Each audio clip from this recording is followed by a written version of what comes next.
Empowerment Coach. I'm here to talk to you about my blog post this week, which is the 3 questions you need to slash your to-do list. So today I'm going to tell you the 3 questions that I use to slash my to-do list in an effort to improve my time management and find free time in my everyday life.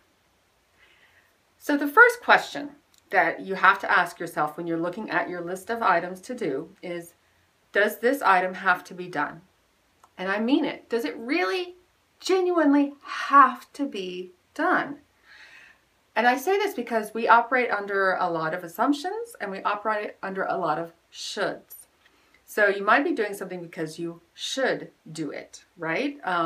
You should be washing your whites with hot water, or you should be cleaning your baseboards, or you should be cooking a meal for your family every single night of the week. These are all lots of shoulds. Some of them may be things that you do genuinely want to do and they genuinely need to be done. But sometimes they don't need to be done. Maybe you're super busy. You're probably going to be okay if you don't clean your baseboards for a month or 2. You know, maybe you will, maybe you won't. That's up to you to decide.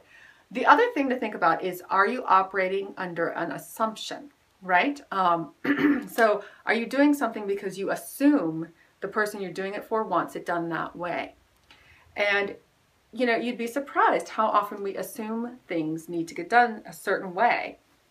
You may be right, you may be wrong, but the only way to know for sure is to ask and just say, hey, does this really need to be done this way? I assume you need this, or I assume you want this done.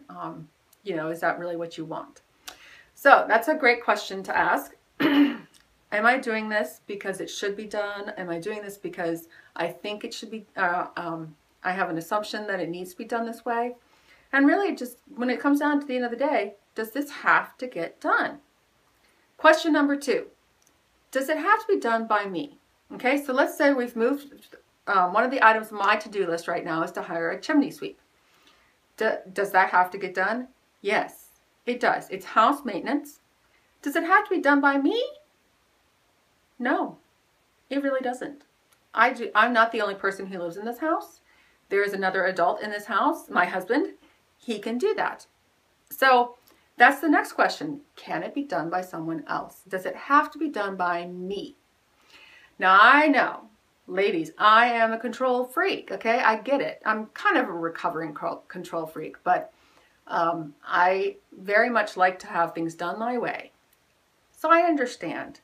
When you delegate, you are taking a big risk because the other person may not do it your way. I get it. But you know what? For the sake of your own sanity and your own time, go ahead and delegate some things. So, does it have to get done? If so, does it have to get done by you? Now, what if the answer to the first 2 questions are yes? So the item has to be done and it has to be done by you. For example, exercise. You probably, you may have to exercise, and you have to exercise yourself. You can't delegate exercising, unfortunately, as much as we would like to. So, what do you do if it has to be done and it has to be done by you? This is my 3rd question. If it has to be done by you, how can I make it fun? How can I make it a pleasure? How can I link it to something else that I want to do? That linkage is the key. Give yourself a reward for making that phone call. Maybe it's going to be a cup of tea. Maybe it's going to be sitting down and watching YouTube videos. Maybe it's going to be going outside for 5 minutes. Whatever it is, give yourself a reward. Give yourself something to look forward to. As soon as you've done the hard thing, you get a pat on the back. There's nothing wrong with that. Or find a way to tie it into something that you enjoy doing. I enjoy having people over to my house, but I do not enjoy cleaning my house. So what I've done in the past, when I was living alone and had no reason to clean my house because I was the only one living there, what I did was I linked it to my desire to have people over. I hosted a weekly Bible study, so people came over to my house every single week. And that kept me on top of keeping my apartment clean, because I wasn't cleaning for myself. I was cleaning so that I could have people over and they would be comfortable and happy.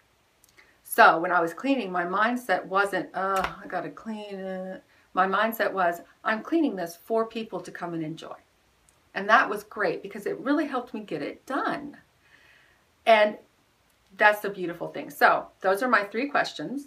You can use those 3 questions to reduce the size of your task list and to eliminate, to accomplish and achieve those items that you just haven't wanted to do for whatever reason.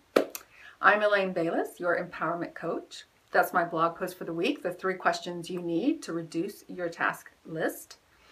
And I'd love to talk to you. So if you have questions about this blog post or this video, go to talkwithelaine.com and sign up for a breath of fresh air with me. It's a 1-hour conversation. It's totally free, and you will feel calm, cared for, and competent by the end.